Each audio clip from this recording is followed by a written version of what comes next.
Students, आज का जो इम्पोर्टेंट न्यूज़ है उनको हम रीड करेंगे। फर्स्ट न्यूज़ है यूएस एंड ईरान के बारे में।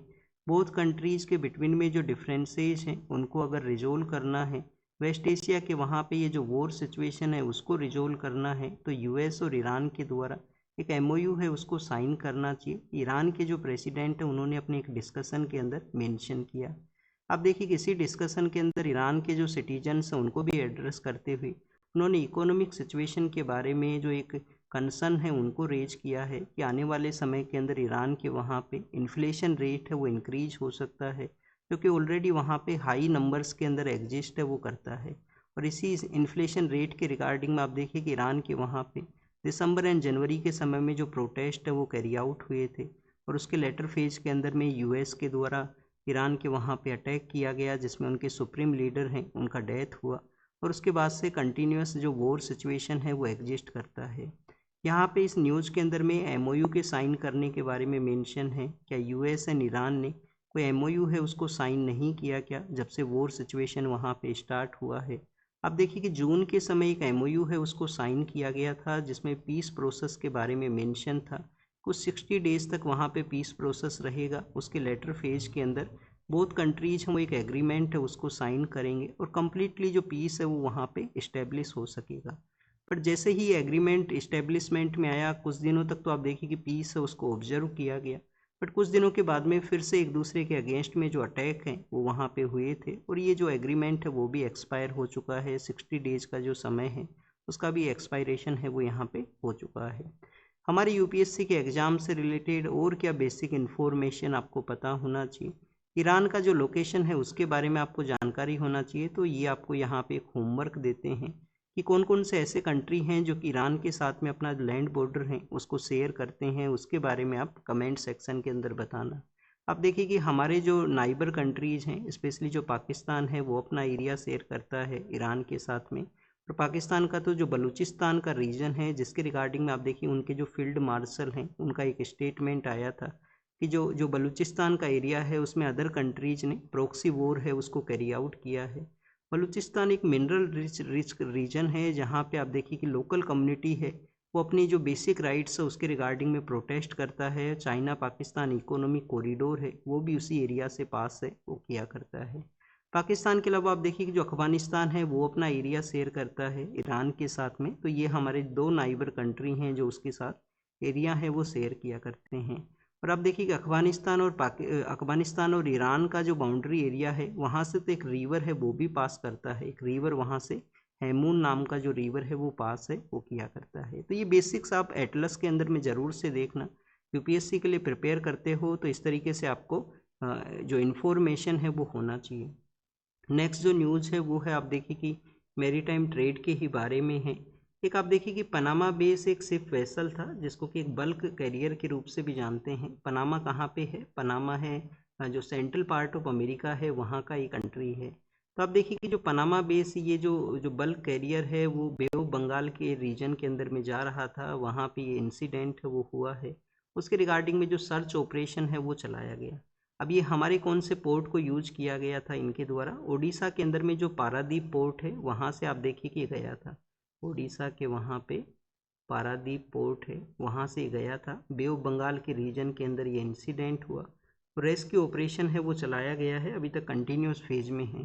अब एग्जाम के पर्पज़ से एक तो क्या पता होना चाहिए, जब आप देखिए कि पनामा के बारे में मेंशन होता है तो पनामा जो है इसको इस्तुमस ऑफ पनामा के नाम से भी जानते हैं, जो कि कोलंबिया को आप देखिए कि कनेक्ट करता है सेंट्रल पार्ट ऑफ अमेरिका के साथ में। जब भी कोई लार्जर यहाँ पे लैंड मास हुआ करता है उसका जो कनेक्टिविटी है अदर जो लैंड एरिया है लैंड मास है लार्जर लैंड मास के साथ में होता है, और इसको कनेक्ट करने वाला जो यहाँ पे ज़मीन का जो हिस्सा है इसको हम इस्तुमस बोला करते हैं। और वाटर बॉडीज के अंदर में क्या होगा, एक वाटर बॉडी को अदर वाटर बॉडी से जो कनेक्ट करने वाला यहाँ पे जो चैनल है नैरो चैनल, उसको क्या बोलते हैं? उसको स्ट्रेट के नाम से जानते हैं। जैसे कि आप देखिए कि स्ट्रेट ऑफ हॉर्मूज है जो कहाँ पे है, जो अरेबियन पेनिनसुला के वहाँ पे सिचुएटेड है, जो कि पर्शियन गल्फ को गल्फ ऑफ ओमान के साथ में कनेक्ट करता है। तो इस तरीके से आपको पता होना चाहिए।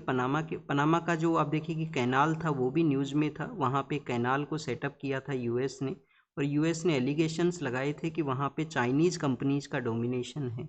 पारादीप पोर्ट के बारे में मेंशन है, उड़ीसा के वहाँ पे है, ये हमारा मेजर पोर्ट है। और हमारे जो मेजर पोर्ट हैं, जो कि आप देखिए कि अर्लियर फेज में तो 12 हुआ करते थे, अभी रिसेंटली 2 पोर्ट हैं जिनको कि प्रपोज किया गया है, 2 नए पोर्ट हैं वो बनाए जाएंगे, अभी कंस्ट्रक्शन फेज में हैं।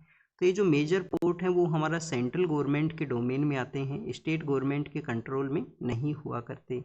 क्या स्टूडेंट्स, अभी केरल के वहाँ पे एक पोर्ट था, वंजिम पोर्ट है, वो न्यूज़ में भी रहा है, क्या वो पोर्ट भी मेजर पोर्ट है क्या? वो आप देखिए कि मेजर पोर्ट नहीं है, वो पब्लिक प्राइवेट पार्टनरशिप के थ्रू केरल गवर्नमेंट का, वो वहाँ पे सेंट्रल गवर्नमेंट का भी उसमें कंट्रीब्यूशन है, बट वो केरल गवर्नमेंट का बेसिकली पोर्ट है।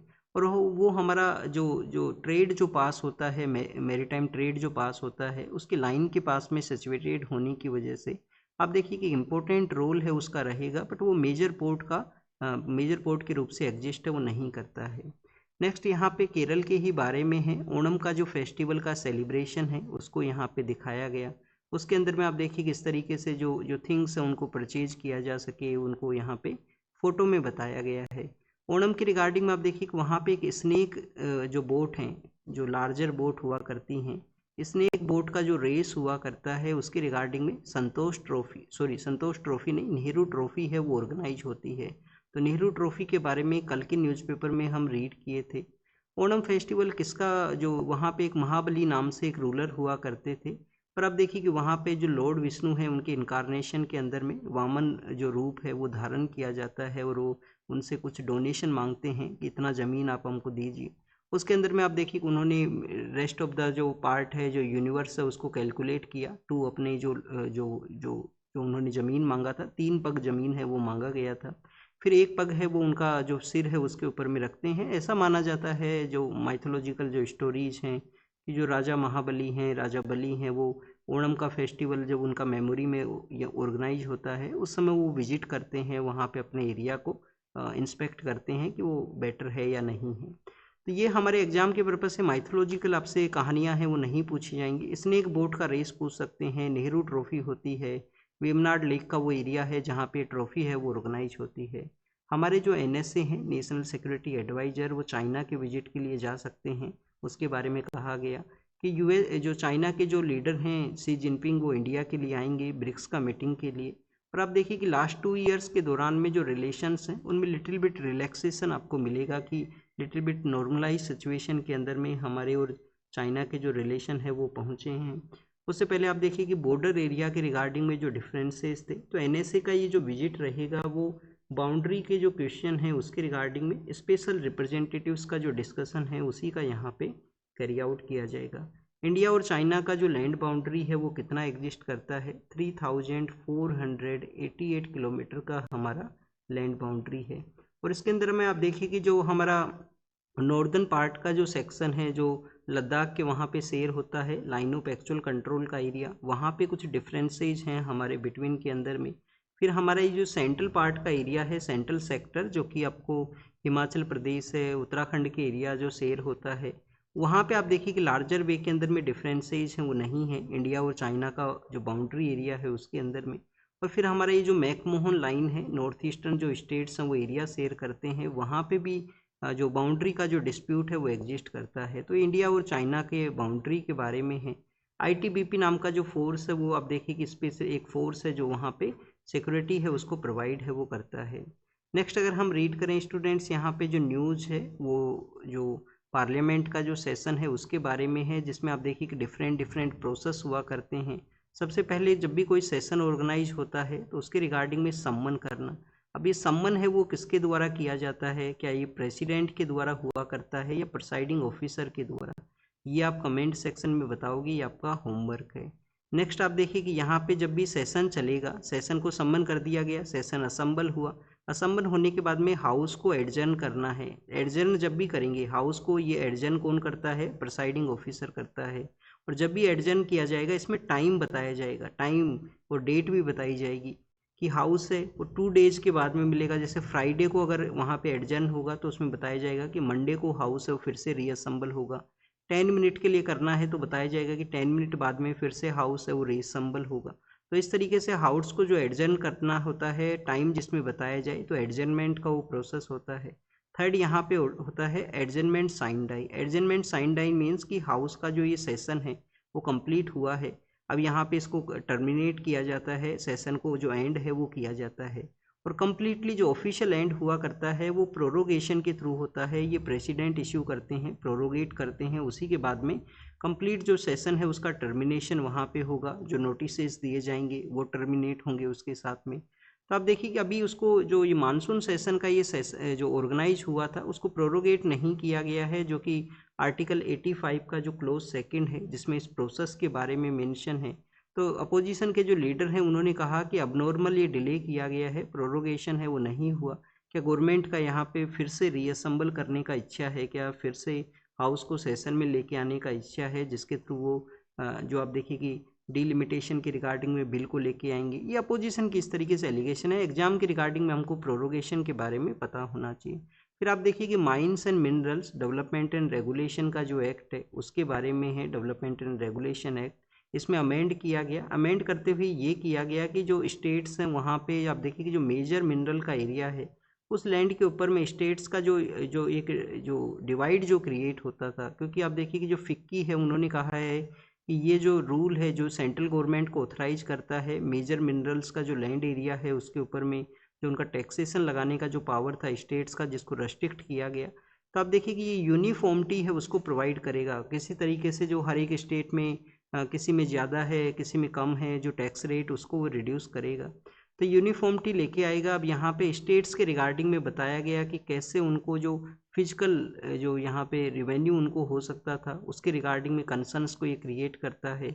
हमारे जो ईस्टर्न पार्ट के अंदर में जो स्टेट्स हैं जहाँ पे लार्जर वे के अंदर में जो मेजर मिनरल हैं वो एग्जिस्ट करते हैं, जैसे कि आप देखिए कि छत्तीसगढ़ है, जैसे कि आप देखिए कि झारखंड है, उड़ीसा है, ऐसे जो स्टेट्स हैं उनका उनके पर्सपेक्टिव से ये एग्जामिन करता है कि रेवेन्यू का उनको लॉस हो सकता है। नेक्स्ट आप देखिए कि ट्रिपल टेस्ट के बारे में है, इंडस्ट्री के रिगार्डिंग में जो ट्रिपल टेस्ट कंडीशन है उसको यहाँ पे मेंशन है वो किया गया। रिसेंटली कोर्ट का जो जजमेंट आया था इंडस्ट्री के बारे में, कोर्ट ने अपने एक जजमेंट में ऑब्जर्व किया था कि जो इंडस्ट्री का जो टर्म है जो कि आप देखिए कि इंडस्ट्रियल डिस्प्यूट एक्ट के थ्रू एग्जिस्टेंस में आया, 1947 के इस एक्ट के थ्रू ये एग्जिस्टेंस में आया था, 1978 का जो एक केस है उसके रिगार्डिंग में।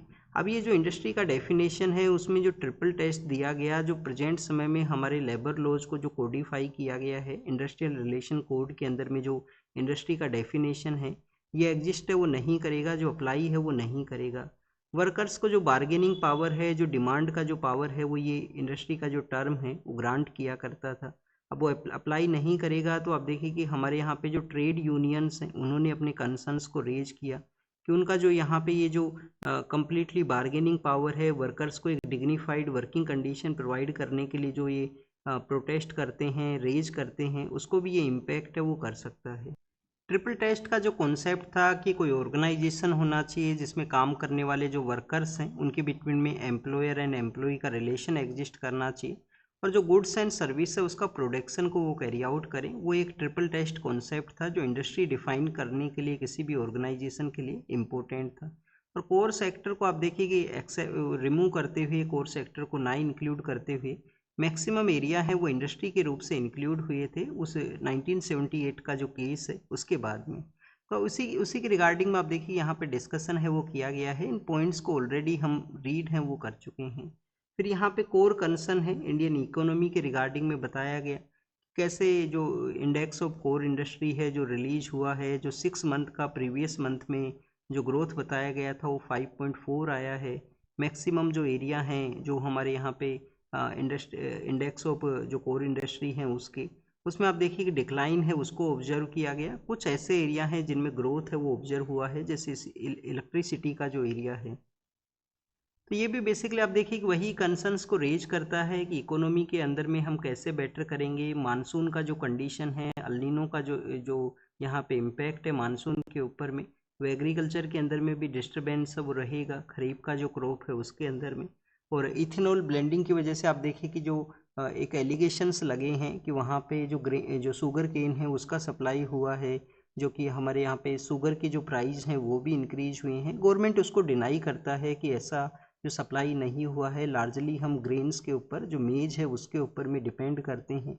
तो ये कुछ ऐसे फैक्टर्स हैं जो इन्फ्लेशन रेट के रिगार्डिंग में भी कंसर्निंग है इकोनॉमी के अंदर में, और कंसर्निंग है हमारे जो जो इंडेक्सेज हैं उनके अंदर में भी जो बेटर जो नंबर्स हैं, जो बेटर डाटाज हैं वो नहीं आए हैं। फिर जो नेक्स्ट न्यूज़ है वो पीरियोडिक लेबर फोर्स सर्वे के बारे में है कि जो पीरियोडिक लेबर फोर्स सर्वे है 2025 का, जो एक शो करता है कि कैसे जो फीमेल्स का जो पार्टिसिपेशन है लेबर एरिया के अंदर में वो इंक्रीज हुआ है, और कोविड पेंडेमिक के बाद में आप देखिए कि ये इंक्रीज है उसको यहाँ पे ऑब्जर्व है वो किया गया। अभी कितना कितना यहाँ पे इंक्रीज हुआ है 45, सॉरी ये तो सोशल मीडिया के रिगार्डिंग में है, यहाँ पे है रूरल फोर्स का 45.9% है, जो कि बेसिकली जो लेबर फोर्स पार्टिसिपेशन है उसके रेट को मेंशन करता है। बट स्टिल हमारे कंट्री के अंदर में रूरल और अर्बन एरिया के अंदर में जो डिवाइड है उसको ये शो करता है कि रूरल एरिया के अंदर में जो रेट है वो डिफरेंट है जो यहाँ पे लेबर फोर्स पार्टिसिपेशन का, अर्बन एरिया के अंदर में जो डिफरेंस है वो यहाँ पे जो रेट है वो डिफरेंट वे के अंदर में एग्जिस्ट करता है। क्या रीज़न हो सकते हैं? एक तो आप देखिए कि रूरल एरिया के अंदर में जो एग्रीकल्चर है, एग्रीकल्चर भी वो एरिया है जिसमें लार्जर वे के अंदर में पार्टिसिपेशन हुआ करता है। काफ़ी बार जो फैमिली वर्क है, फैमिली का जो एग्रीकल्चर प्रैक्टिस है उसको आप देखिए कि यहाँ पे जो जो नंबर्स हैं उसके अंदर में कैलकुलेट ना करना, वो यहाँ पे एक रीज़न है वो हुआ करता है, जो कि लेस आपको जो नंबर्स हैं उनको यहाँ पे शो करता है। अर्बन एरिया में अगर आप किसी भी इंडस्ट्री में, किसी भी यहाँ पे जो इस्टेब्लिश इंस्टीट्यूशन में एज ए एम्प्लॉय के रूप से ज्वाइन करते हो तो वहाँ पे आप देखिए कि आपको एज ए एम्प्लॉय के रूप से उसका कैलकुलेशन है वो रहेगा। तो ये एक डिवाइड के रिगार्डिंग में जो डाटा है वो भी यहाँ पे एक रीजन है वो हो सकता है। नेक्स्ट अगर हम रीड करें स्टूडेंट्स, यहाँ पे सोशल मीडिया के बारे में है कि एक सिविलाइज अप्रोच का ज़रूरत है कि सोशल मीडिया को आप कम्प्लीटली बैन भी नहीं कर सकते, बट आप देखिए कि माइनर जो पर्सन है उनके रिगार्डिंग में यहाँ पे जो रेस्ट्रिक्शंस हैं उनको लगाया जा सकता है, उसी अप्रोच के बारे में मेंशन है वो किया गया। अब उस अप्रोच का यहाँ पे क्यों ज़रूरत है? क्योंकि समय के साथ में जो डिजिटल प्लेटफॉर्म्स हैं उनका जो यूज है वो इंक्रीज हुआ है, चिल्ड्रंस का भी कंटिन्यूस इनके साथ में इंगेज होना, डिजिटल प्लेटफॉर्म्स है उनके साथ में, मोबाइल के साथ में उनका जो कनेक्टिविटी है, जो टच है वो होना। अभी रिसेंटली जो ऑस्ट्रेलिया के द्वारा प्रपोज किया गया, यूके के द्वारा जो लगाया गया, और भी काफ़ी सारे कंट्रीज़ हैं उनका ये अप्रोच है कि सोशल मीडिया प्लेटफॉर्म्स हैं उनको स्पेशली जो स्कूल गोइंग चिल्ड्रंस हैं उसके रिगार्डिंग में जो बैन किया जाए, उसका जो यूज है वो ना कर सकें, रेगुलेशन है वो यहाँ पे एग्जिस्टेंस में आए।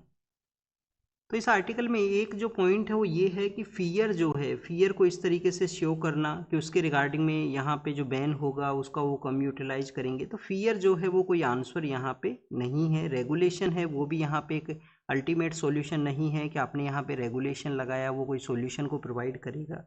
रेगुलेशन के अलावा यहाँ पे कल्चरली, सोशली और सिविलाइज चैलेंज हैं वो भी एग्जिस्ट करते हैं, उनको भी कंसिडर करते हुए पॉलिसी मेकर्स को जो जो जो यहाँ पे रेगुलेशन लगाना है उसको एग्जिस्टेंस में वो लेके आए। तो ये कुछ जो अप्रोच के बारे में बताया गया कि कैसे जो जो एक सिविलाइज अप्रोच को हम रख सकते हैं सोशल मीडिया को बैन करने के रिगार्डिंग में। नेक्स्ट आप देखिए कि वंदे मातरम के बारे में है। वंदे मातरम को रिसेंटली जो prevention of insult to the national honour act है जिसके थ्रू इंक्लूड है वो किया गया है। अब वंदे मातरम का जो स्टेटस है वो सेम एग्जिस्ट करता है, जो कि कोर्ट ने समय समय पे ऑब्जर्व किया है कि ये आप देखिए कि किसी तरीके से जो जो जो स्टेटस है जनगण मन नेशनल एंथम है उसके इक्विवेलेंट है वो हुआ कर।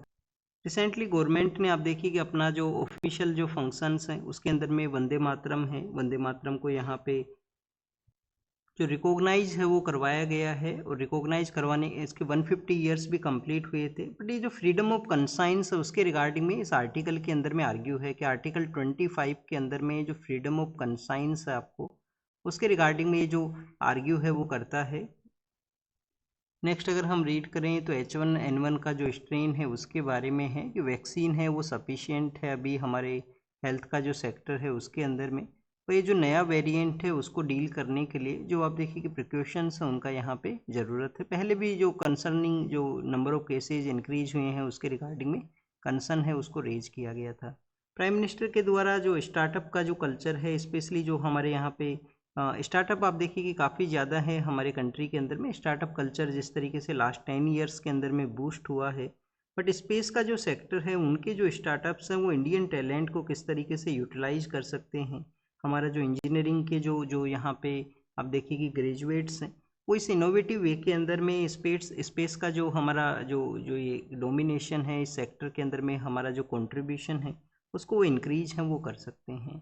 फिर यहाँ पे काजीरंगा के बारे में है, काजीरंगा के पर्सपेक्टिव से ये बताया गया कि उसके रिगार्डिंग में जो चेंजेस करने हैं तो सुप्रीम कोर्ट का जो कमेटी है वो गवर्नमेंट से क्वेश्चन पूछा है। वैसे भी आप देखिए कि इन्वायरमेंटलिस्ट जो पर्सन है उन्होंने इसके अगेंस्ट में क्या जो कंसर्न है उसको रेज किया कि जब भी फ्लड का सिचुएशन क्रिएट होता है तो उसके अंदर में जो वन हॉर्न राइनो है या अदर जो वाइल्ड एनिमल हैं जो कि उसके अपर एरिया के लिए चले जाते हैं, और अगर यहाँ पे ये जो चेंज होगा जो इसका बाउंड्री के अंदर में जो बफर स्टेट है उसमें जो चेंज किया जाएगा वो इम्पैक्ट कर सकता है उनके मूवमेंट को, क्योंकि अदर एरिया के अंदर में जो माइनिंग है या अदर एक्टिविटी हैं उनको अलाउ है वो कर दिया जाएगा, तो ये इसको इम्पैक्ट है वो कर सकता है।